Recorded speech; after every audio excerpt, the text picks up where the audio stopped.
ভারতের রাজধানী নয়াদিল্লিতে সাবেক প্রধানমন্ত্রী শেখ হাসিনার মৃত্যু হয়েছে এমনটাই জানিয়েছেন স্বরাষ্ট্রমন্ত্রী সালাউদ্দিন আহমদ। সকালে সচিবালয়ে এক ব্রিফিং এ এসব কথা বলেছেন স্বরাষ্ট্রমন্ত্রী। কিসের হাসিনা কোথায় বক্তব্য দিয়েছে, চেহারা দেখা গেছে, ভিডিওতেও আসছে না, তখন তো সন্দেহ জাগে যে আসলে কি বেঁচে আছে নাকি মারা গেছে। ভারতের নয়াদিল্লির একটি হোটেলে চিকিৎসাধীন অবস্থায় মৃত্যু হয়েছে তৎকালীন প্রধানমন্ত্রী শেখ হাসিনা, নিশ্চিত করেছে নয়াদিল্লির বাংলাদেশ হাই কমিশন। শেখ হাসিনা কি আদৌ বেঁচে আছেন নাকি মারা গেছেন? শেখ হাসিনা আর বেঁচে নেই, শেখ হাসিনা মারা গেছেন। তাকে কোনো একটা হাসপাতালের ফ্রিজে তার দেহ রাখা হয়েছে। শেখ হাসিনা যে সংবাদ সম্মেলন করলেন, সেই সংবাদ সম্মেলন আসলে শেখ হাসিনা করেনি, এটা এআই প্রযুক্তির মাধ্যমে তার কণ্ঠ প্রতিস্থাপিত করা হয়েছে এবং এআই এর বুদ্ধিমত্তা ব্যবহার করে এই কর্মকাণ্ডগুলো করা হয়েছে। যে নেত্রীর একটি মাত্র নির্দেশনার দিকে একসময় তাকিয়ে থাকতো পুরো একটি দেশ, যার হুঙ্কারে কেঁপে উঠত রাজনীতির মাঠ, সেই শেখ হাসিনা আজ কোথায়? তিনি কি আদৌ বেঁচে আছেন নাকি নীরবে নিভৃতে পৃথিবী থেকে বিদায় নিয়েছেন? দীর্ঘদিন ধরে আত্মগোপনে থাকার পর অবশেষে শেখ হাসিনা প্রাণঘাতী ক্যান্সারের কাছে হার মানলেন। মারা গেলেন বাংলাদেশের স্বৈরাচারী নেত্রী শেখ হাসিনা। শেখ হাসিনার মৃত্যুর খবর এখন সারা দেশে, সারা সোশ্যাল মিডিয়ায় ভাইরাল। কয়েকদিন আগে প্রাণঘাতী ক্যান্সারে আক্রান্ত হয়েছিলেন ক্ষমতাচ্যুত সাবেক প্রধানমন্ত্রী শেখ হাসিনা। হুট করেই আবার তার মৃত্যু সংবাদ। জুলাই গণঅভ্যুত্থানে পালিয়ে যাওয়া সাবেক প্রধানমন্ত্রী শেখ হাসিনা যখন ভারতে আশ্রয় নিয়েছিল, তখন ভারতের সাথে বাংলাদেশের সাথে সম্পর্ক ক্রমেই অবনতির দিকে যাচ্ছিল। কারণ এই সাবেক প্রধানমন্ত্রী শেখ হাসিনা ভারতে বসে ভারতের মাটি ব্যবহার করে তিনি বাংলাদেশকে নিয়ে, বাংলাদেশের মানুষকে নিয়ে একের পর এক ষড়যন্ত্র সহ রাজনৈতিক মাঠে উস্কানিমূলক বক্তব্য দিয়ে আসছিল, যা নিয়ে সামাজিক যোগাযোগের মাধ্যমে তুমুল আলোচনা এবং সমালোচনার ঝড় উঠেছে এবং বাংলাদেশের রাজনীতির মাঠে এক উত্তপ্ত পরিবেশ সৃষ্টি হয়েছিল। যে কারণেই বাংলাদেশের নবনির্বাচিত প্রধানমন্ত্রী তারেক রহমান ভারতের প্রধানমন্ত্রী নরেন্দ্র মোদীর চোখে চোখ রেখে আঙ্গুল জাগিয়ে তিনি দেখিয়ে দিলেন, বাংলাদেশ কাউকে পরোয়া করে না, বাংলাদেশ কাউকে ভয় করে চলে না। যদি বাংলাদেশের সাথে ভারতের সাথে সুসম্পর্ক বজায় রাখতে হয়, তাহলে সাবেক প্রধানমন্ত্রী শেখ হাসিনাকে এ ধরনের উস্কানিমূলক বক্তব্য থেকে বিরত রাখতে হবে এবং তাকে বাংলাদেশে ফিরিয়ে দিতে হবে।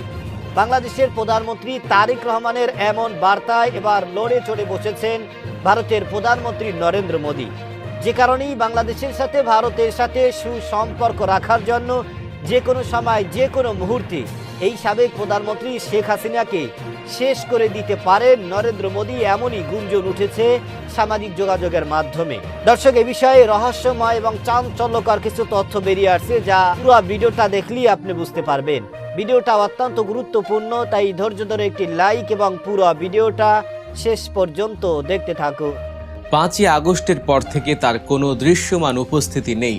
পর্দার আড়াল থেকে ভেসে আসা দু একটি অডিও ক্লিপ ছাড়া আর কিছুই প্রকাশ্যে আসেনি। আর ঠিক এখান থেকেই জন্ম নিয়েছে এক বিশাল রহস্যের, যে রহস্যের জাল ছড়িয়ে পড়েছে দেশের আনাচে কানাচে, চায়ের কাপ থেকে শুরু করে ক্ষমতার শীর্ষস্তর পর্যন্ত। শেখ হাসিনার বেঁচে থাকা নিয়ে এই যে ধোঁয়াশা, তা নিছক কোনো সাধারণ মানুষের জল্পনা কল্পনা নয়। স্বয়ং সাবেক অন্তর্বর্তীকালীন সরকারের গুরুত্বপূর্ণ ব্যক্তিরাও এখন প্রকাশ্যে এই প্রশ্ন তুলছেন।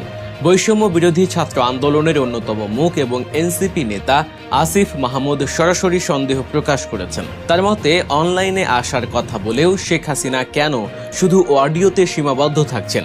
কেন তার চেহারা দেখা যাচ্ছে না? একই সুর শোনা যাচ্ছে বিএনপির স্বরাষ্ট্রমন্ত্রী সালাউদ্দিন আহমেদের কণ্ঠেও। তিনিও প্রশ্ন তুলেছেন, কিসের হাসিনা? তার চেহারা কি দেখা গেছে? রাষ্ট্রের শীর্ষ পর্যায় থেকে যখন এমন সংশয় প্রকাশ করা হয়, তখন সাধারণ মানুষের মনে ভীতির সঞ্চার হওয়াটা স্বাভাবিক। সামাজিক যোগাযোগ মাধ্যম তো রীতিমতো তোলপাড় চলছে। সম্প্রতি একটি পোস্ট ভাইরাল হয়েছে, যেখানে দাবি করা হচ্ছে গত বছরের 19 ডিসেম্বরই নাকি শেখ হাসিনা মৃত্যুবরণ করেছেন। ভারতের প্রধানমন্ত্রী নরেন্দ্র মোদীকে উদ্দেশ্য করে সেই পোস্টে বলা হয়েছে, খবরটি সত্যি হলে তাকে যেন যথাযথ মর্যাদায় সৎকার করা হয়, আর মিথ্যা হলে যেন প্রমাণসহ তার ভিডিও প্রকাশ করা হয়। কিন্তু ভারত সরকার বা শেখ হাসিনার পরিবারের পক্ষ থেকে এর কোনো জবাব আসেনি। এই নীরবতা যেন সন্দেহের আগুনে ঘি ঢেলে দিচ্ছে। অনেকেই মনে করছেন ইন্টারনেটে ছড়িয়ে পড়া এই অডিওগুলো আসলে কৃত্রিম বুদ্ধিমত্তা বা এআই প্রযুক্তির সাহায্যে তৈরি করা, অর্থাৎ ডিপফেক ভয়েস ব্যবহার করে কর্মীদের চাঙ্গা রাখার একটি ব্যর্থ চেষ্টা চালানো হচ্ছে। কারণ অডিওগুলোতে স্বাভাবিক কথোপকথনের যে প্রাণবন্ত দিক থাকে তা নাকি পুরোপুরি অনুপস্থিত। মনে হচ্ছে যেন কেউ আগে থেকে লিখে দেয়া কোনো স্ক্রিপ্ট রোবটের মতো পড়ে যাচ্ছেন। Let me begin with the truth about July and August 2024, not a peaceful student movement. সেখানে শ্রোতার প্রশ্নের কোনো তাৎক্ষণিক বা রিয়েল টাইম প্রতিক্রিয়া নেই। একজন জীবিত এবং সক্রিয় রাজনীতিকের কণ্ঠস্বর এমন নিষ্প্রাণ মনে হতে পারে না বলেই বিশ্লেষকদের ধারণা। That with neighbor we have wonderful relationship, and as you know that I have a good relationship with. কিন্তু একটু গভীরভাবে বিশ্লেষণ করলে দেখা যায় শেখ হাসিনা মারা গেছেন এমন সিদ্ধান্তে পৌঁছানোটা হয়তো একটু বেশি তাড়াহুড়ো হয়ে যায়। তার আড়ালে থাকার পেছনে মৃত্যুর চেয়েও অনেক বেশি ভয়ঙ্কর এবং জটিল কিছু কারণ লুকিয়ে আছে। আর সেই কারণটি হলো কঠিন রাজনৈতিক এবং আইনি বাস্তবতা। জুলাই আগস্টের গণ অভ্যুত্থানে যে হাজারো প্রাণ ঝরে গেছে তার দায়ভার সরাসরি শেখ হাসিনার কাঁধেই পড়েছে। আন্তর্জাতিক অপরাধ ট্রাইব্যুনাল বা আইসিটি এর মধ্যে সেই হত্যাযজ্ঞের দায়ে তাকে মৃত্যুদণ্ডের আদেশও দিয়েছে। শুধু তাই নয়, বাংলাদেশ সরকার আনুষ্ঠানিকভাবে ভারতের কাছে তাকে ফেরত পাঠানোর জন্য আইনি প্রক্রিয়া শুরু করেছে। এখন শেখ হাসিনা যদি জনসম্মুখে আসেন, ভিডিও বার্তা দেন বা রাজনৈতিকভাবে সক্রিয় হওয়ার চেষ্টা করেন, তবে তার আইনি জটিলতা বহুগুণ বেড়ে যাবে। এখানেই চলে আসে ভূরাজনীতির এক সূক্ষ্ম এবং জটিল চাল। ভারত সরকার এখন এক চরম উভয় সংকটের মধ্য দিয়ে যাচ্ছে। একদিকে শেখ হাসিনা তাদের দীর্ঘদিনের পরীক্ষিত বন্ধু, অন্যদিকে নতুন বাংলাদেশের সাথে সম্পর্ক টিকিয়ে রাখার চাপ। বাংলাদেশ যখন বন্দি প্রত্যর্পণ চুক্তির আওতায় হাসিনাকে ফেরত চাইছে, ভারত তখনও আনুষ্ঠানিকভাবে হ্যাঁ বা না কিছুই বলছে না। কারণ এই চুক্তির ভেতরেই একটি ফাঁক ফোকর রয়েছে। চুক্তি অনুযায়ী কোনো অপরাধ যদি রাজনৈতিক প্রকৃতির হয়, তবে ভারত চাইলে প্রত্যর্পণ বাতিল বা বিলম্বিত করতে পারে। নয়াদিল্লি ঠিক এই আইনি সুযোগটাই কাজে লাগাচ্ছে। তারা বিষয়টিকে একটি রাজনৈতিক মোড়ক দিয়ে দীর্ঘ সময়ের জন্য ঝুলিয়ে রাখার কৌশল নিয়েছে। কিন্তু ভারত তাকে আশ্রয় দিলেও তাকে স্বাধীনভাবে কথা বলার সুযোগ দিচ্ছে না কেন? এর উত্তর লুকিয়ে আছে কূটনীতির গভীর সমীকরণে। শেখ হাসিনা যদি ভারতের মাটিতে বসে বাংলাদেশের নতুন সরকারের বিরুদ্ধে ক্রমাগত উস্কানিমূলক কথা বলতে থাকেন, তবে তা ঢাকা ও দিল্লির মধ্যকার কূটনৈতিক সম্পর্ক তলানিতে গিয়ে ঠেকবে। ভারত কখনোই চাইবে না বাংলাদেশের মতো একটি গুরুত্বপূর্ণ প্রতিবেশীকে পুরোপুরি শত্রুতে পরিণত করতে। আবার শেখ হাসিনাকে যদি ভারত সরকার জোর করে পুরোপুরি চুপ করিয়ে দেয়, তাহলে তার রাজনৈতিক আশ্রয়ের শর্ত নিয়ে আন্তর্জাতিক মহলে প্রশ্ন উঠবে। তাই নয়াদিল্লি বেছে নিয়েছে একটি সতর্ক এবং নিয়ন্ত্রিত মাঝপথ। তারা হাসিনাকে আশ্রয় দিয়েছে ঠিকই, কিন্তু তার মুখ আক্ষরিক অর্থেই বন্ধ করে রেখেছে। শেখ হাসিনা এখন ভারতের হাতে একটি রাজনৈতিক দাবার ঘুঁটি ছাড়া আর কিছুই নন। এবার আসা যাক শেখ হাসিনার নিজস্ব হিসেব নিকেশে। তার বয়স এখন ৭৮ ছুঁই। এই বয়সে একজন মানুষের শারীরিক ও মানসিক শক্তি স্বাভাবিকভাবেই কমে আসে। কিন্তু তিনি খুব ভালো করেই জানেন বাংলাদেশে ফিরে আসার অর্থ হলো সরাসরি ফাঁসির দড়ির মুখোমুখি হওয়া। আন্তর্জাতিক ট্রাইব্যুনালে মৃত্যুদণ্ডের রায় মাথায় নিয়ে স্বেচ্ছায় দেশে ফেরার মতো বোকামি তিনি করবেন না। এটা যে কোনো রাজনৈতিক বিশ্লেষকই চোখ বন্ধ করে বলে দিতে পারেন। আইনিভাবে রায়ের বিরুদ্ধে আপিল করার সুযোগ হয়তো তার আছে, কিন্তু বর্তমান বাংলাদেশের যে উত্তাল রাজনৈতিক পরিস্থিতি, সেখানে সেই আইনি লড়াইয়ে জেতার সম্ভাবনা শূন্যের কোঠায়। তাই দেশে ফিরে বিচারের মুখোমুখি হওয়ার চেয়ে ভারতের মাটিতে এক প্রকার গৃহবন্দী বা নিয়ন্ত্রিত জীবনযাপন করাকেই তিনি নিজের শেষ নিয়তি হিসেবে মেনে নিতে বাধ্য হয়েছেন। দর্শক, সামাজিক, রাজনৈতিক এবং সব জায়গায় সব রাজনৈতিক নেতাকর্মীদের মধ্যে এখন একটাই কৌতূহল, একটাই রহস্য বাধা বেঁধেছে। সেটা হচ্ছে জুলাই গণঅভ্যুত্থানে পালিয়ে যাওয়া সাবেক প্রধানমন্ত্রী শেখ হাসিনাকে কোনোভাবেই কোনো মিডিয়ায়, কোনো ক্যামেরা এবং কোনো জায়গায় তাকে দেখা যায়নি, শুধুমাত্র তার ভয়েস শোনা গিয়েছে।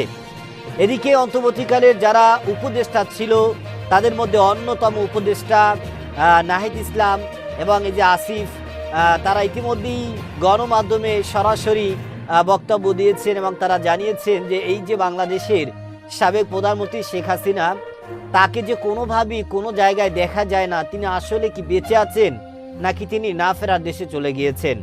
বর্তমান এআই প্রযুক্তি ব্যবহার করে কি তার কণ্ঠ প্রতিস্থাপন করা হয়েছে এবং বাংলাদেশের তার নেতাকর্মীদেরকে ঠিক রাখার জন্য এ ধরনের কর্মকাণ্ড করা হচ্ছে। এ নিয়ে সামাজিক যোগাযোগের মাধ্যমে কিন্তু তুমুল আলোচনা এবং সমালোচনার ঝড় উঠেছে। সাবেক প্রধানমন্ত্রী শেখ হাসিনা তিনি বাংলাদেশ ছেড়ে যখন ভারতে চলে গিয়েছেন তখন কিন্তু ভারতের সাথে বাংলাদেশের সাথে ক্রমেই সম্পর্ক অবনতির দিকে যাচ্ছে এবং অন্তর্বর্তীকালের সময় ডক্টর ইউনূস বারবার এই ভারতকে কিন্তু কড়া বার্তা দিয়েছেন এবং তাদেরকে কিন্তু জানিয়ে দিয়েছেন যে এই ভারতে বসে বাংলাদেশকে নিয়ে বাংলাদেশের মানুষকে নিয়ে রাজনৈতিকভাবে কোনো ধরনের কোনো ষড়যন্ত্র এবং কোনো উস্কানিমূলক বক্তব্য দেওয়া যাবে না। কিন্তু ভারতের প্রধানমন্ত্রী নরেন্দ্র মোদীর কথা ছিল আমরা কোনো অস্থায়ী সরকারের আনুগত্য নই এবং তার কোনো কথা মানতে আমরা বাধ্য নই, যার ফলে এই ভারতের প্রধানমন্ত্রী নরেন্দ্র মোদী কিন্তু ডক্টর ইউনূসের যেই বার্তা সেটাকে কিন্তু তারা প্রত্যাখ্যান করেছে। কিন্তু বাংলাদেশে নির্বাচনের পরে যখন জনগণের নবনির্বাচিত প্রধানমন্ত্রী হয়েছেন বাংলাদেশের তারেক রহমান, তিনিও কিন্তু ক্ষমতায় এসে এই ভারতের চোখে চোখ রেখে তিনি কিন্তু কড়া ভাষায় তাদেরকে বার্তা দিয়েছেন যে ভারতে বসে ভারতের মাটি দখল করে বাংলাদেশকে নিয়ে এ ধরনের গুঞ্জন এবং বাংলাদেশের রাজনীতি নিয়ে এ ধরনের ষড়যন্ত্র এটা বাংলাদেশ কোনোভাবেই মেনে নেবে না। যদি বাংলাদেশের সাথে ভারতের সাথে সুসম্পর্ক রাখতে হয় তাহলে সাবেক প্রধানমন্ত্রী শেখ হাসিনাকে হয় বাংলাদেশে ফিরিয়ে দিতে হবে অথবা কোনো ধরনের কোনো উস্কানিমূলক বক্তব্য দেওয়া যাবে না। এই বার্তায় কিন্তু ভয়াবহ চাপের মধ্যে পড়েছেন ভারতের প্রধানমন্ত্রী নরেন্দ্র মোদী, কারণ তিনি সাবেক প্রধানমন্ত্রী শেখ হাসিনাকে কথা দিয়েছিলেন বিপদের সময় তার পাশে থাকবেন এবং সাবেক প্রধানমন্ত্রী শেখ হাসিনাও গণমাধ্যমে জানিয়েছেন যে ভারতকে আমরা এমন কিছু দিয়েছি যা ভারত আমাদেরকে কখনোই ভুলবে না। এখন এই সাবেক প্রধানমন্ত্রী শেখ হাসিনাকে যদি বাংলাদেশে পাঠিয়ে দেওয়া হয় তাহলে কিন্তু বিশ্বের মঞ্চে কিন্তু প্রশ্নের সম্মুখীন হবেন এই নরেন্দ্র মোদী, যে কারণে তিনি এখন ভয়াবহ চাপের মধ্যে পড়েছেন। ইতিমধ্যে গুঞ্জন উঠেছে যে বাংলাদেশের সাথে ভারতের সাথে সুসম্পর্ক রাখার জন্য যে কোনো সময় যে কোনো মুহূর্তে কিন্তু এই সাবেক প্রধানমন্ত্রী শেখ হাসিনাকে শেষ করে দিতে পারেন নরেন্দ্র মোদী। দর্শক, এই বিষয়ে আপনার কি মতামত সেটা আমাদের কমেন্ট সেকশন অবশ্যই জানাবেন। আজ এ পর্যন্তই। সুস্থ থাকবেন, ভালো থাকবেন। দেখা হবে আগামী কোনো ভিডিওতে, কথা হবে নতুন কোনো বিষয় নিয়ে। সে পর্যন্ত ভালো থাকবেন। খোদা হাফেজ।